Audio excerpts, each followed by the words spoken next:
Seyidlər kimlərdir? Onların kökü, mənşəyi hardan başlayır? Bu suala cavab vermək üçün biz ilk növbədə qədim yazıların məntiqinə müraciət etməliyik. Qədim yazıların məntiqi isə Tövratda ilk insanların vahid səfa dili adlanır. Bizə bu sufi məntiqi kimi tanışdır.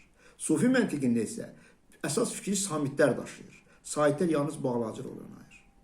Deməli, biz bilavasitə bu samitlər məntiqinə, yəni sufizmə müraciət etməklə qədim yazıların əsl mahiyyətini dərk edə bilərik. Sufi məntiqində seyid sözü isse-deo, yəni Allah ruhu fikrini ifadə edir.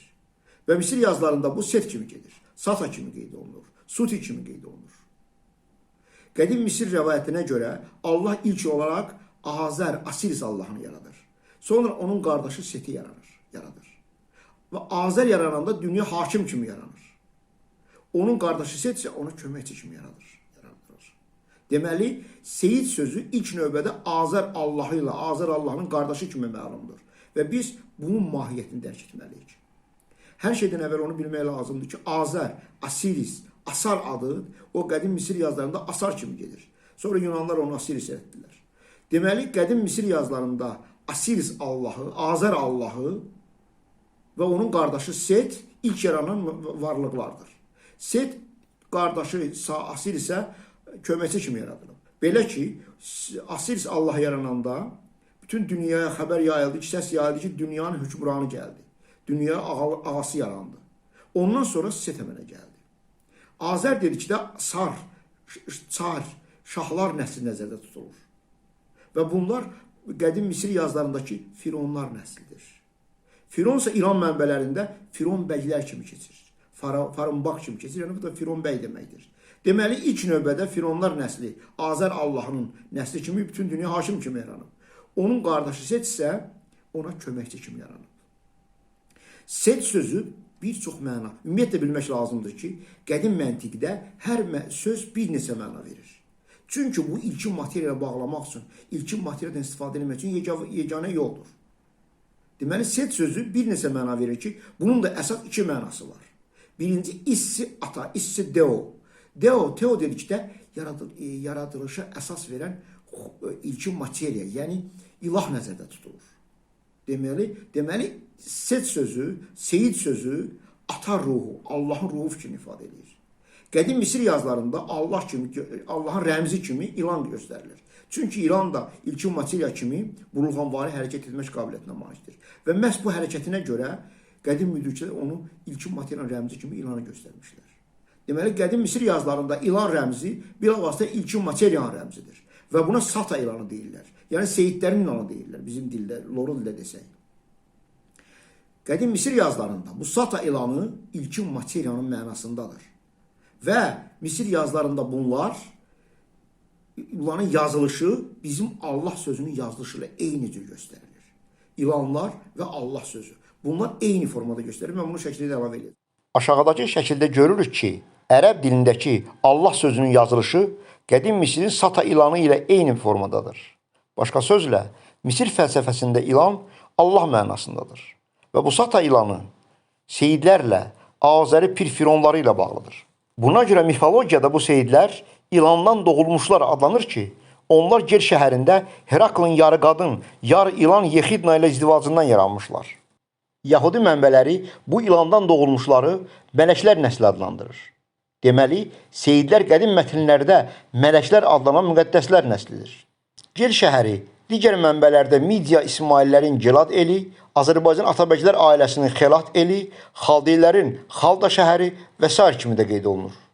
Bu haqda mən internet səhifələrimdəki Cəlairi Bajestvindrod Gerakla adlı məqaləmdə ətraflı yazmışam. Qədim Misir yazılarında seyidlər Amorey Suçi kimi qeyd olunur. Yəni Mar seyidlər, Miri seyidlər. Mar deyəndə qədim mənbələrdə Marastan, yəni Midiya nəzərdə tutulur. Amoreylər, yəni Marlar, Mirilər Tövratın əsas müdrikləri sayılır. Onlara Talmud müdrikləri deyirlər. Bütün Tövrat kitabının şifahi hissəsi bilavasitə onlara verilmişdir. Şifahi Tövratı yalnız müdriklər, Mirilər bilmişlər, Marlar bilmişlər, Azəri seyidləri bilmişlər.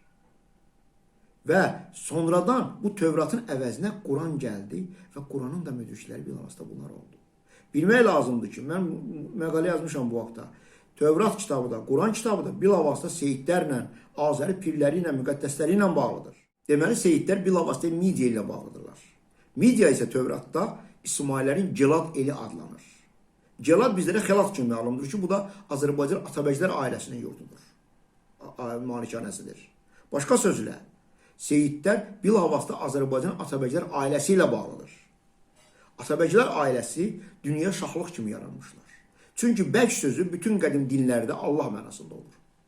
Biz ruslarda Bog kimi gedir, İranlarda Baqa kimi gedir, Yahudilərdə Yehova kimi gedir, Yahve kimi keçir. Bunlar hamısı bək sözünün digər yazılış variantlarıdır. Bəklər, qədim bəklər sufizmin bəqa səviyyəsində ilahla vəhdətə nail olmuş insanlardır. Və bunları Allah özü idarə edir. Tövrata görə Allah bir ağızda onlara deyir ki, siz mənimsiz, siz mənim üçün müqəddəs olmalısınız. Və mən sizi idarə edəcəm. Deməli, seyidlər bilavasitə Allahın ruhu olduğu üçün onlar özləri qeyri-adi xüsusiyyətə malik olmuşlar. Allah onlara ayrı xüsusiyyət vermişdir. Lakin Azər nəslinə isə, yəni isə Atabəclər ailəsini isə Allah özü idarə edir. Tövrata görə. Tövrat ümumiyyətlə bilmək lazımdır ki, Tövrat bilavasitə Azərbaycanın padişahlar nəslinə, şahlar nəslinə əsr olmuş kitabdır. Onların qanunudur.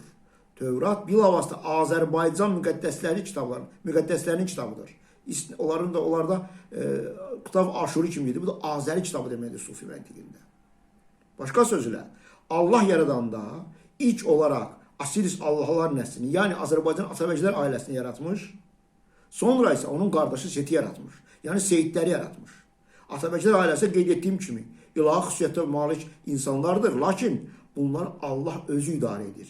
Allah onlara deyib, siz mənimsiz, Ruslarda udel gedir, siz mənim bir hissəmsiz deyir, sizi mən idarə edəcəm, siz mənim üçün müqəddəs olmalısınız.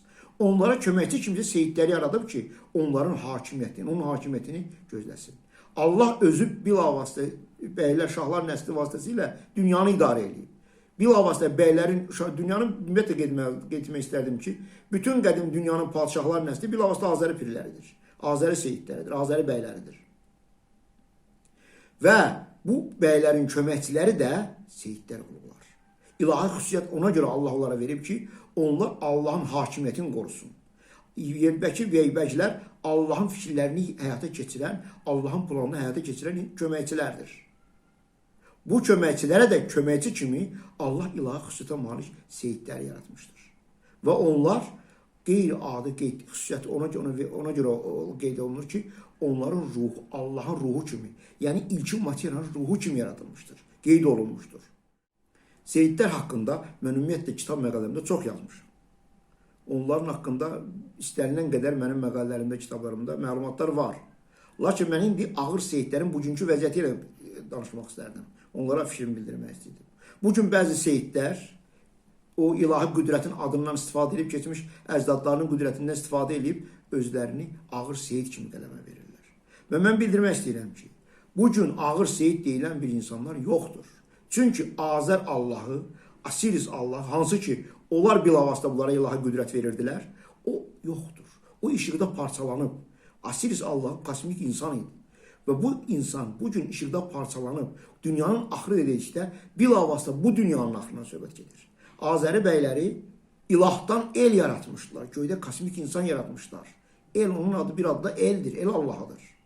Və bu el, ilahdan yaradılmış bu el, ahirətdə işıqda parçalanır, yox olur. Dünyanın sonu dedikdə də, bütün qədim mənbələrdə bilavasitə bu göydəki ruhlar dünyasından söhbət gedir.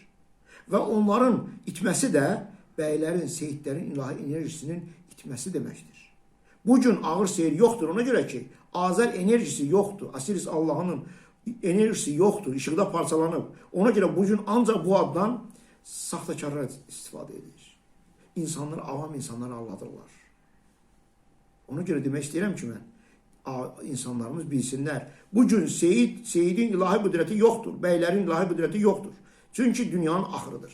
Göydəki yaradılmış onların dünyasının. Çünki bilavasitə onlara o ilahi qüdrət vermişdi. Bu ilahi qüdrət vasitəsilə onlar dünyaya 5500 illik dünyanın 5200 illik onlar dünyanı Allahın iradəsini idarə etmişlər. Yalnız ahirətə yaxın onların enerjisi etmiş ki, onlar adi insana çevrilmişlər.